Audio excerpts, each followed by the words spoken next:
जातीच्या मुद्द्याला शरद पवारांनी हातभार लावू नये असं राज ठाकरेंनी म्हटलंय।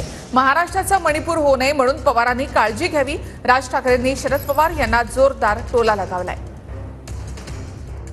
अखेर मणिपूरला झाल्याच्या नंतर देशाचा प्रधानमंत्र्यांनी तिकडे आपण चक्कर टाकावी, लोकांना दिलासा द्यावा, हे कधी त्यांना वाटले नाही।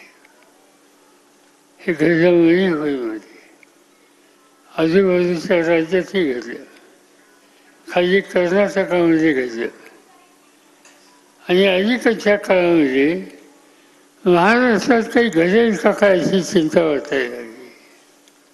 मध्यंतरी शरद पवार साहेबांनी महाराष्ट्रात मणिपूरचं निर्माण होईल असं सांगितलं होतं, तशी परिस्थिती आहे का मुद्दामून जाणीवपूर्वक केलं? नाही, मला असं वाटतं शरद पवार साहेबांनी याला हातभार लावू नये।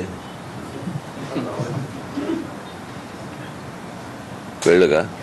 महाराष्ट्राचा मणिपूर होणार नाही याची काळजी मला असं वाटतं शरद पवार साहेबांनी घेतली पाहिजे। त्यांचं आजपर्यंतचं राजकारण पाहता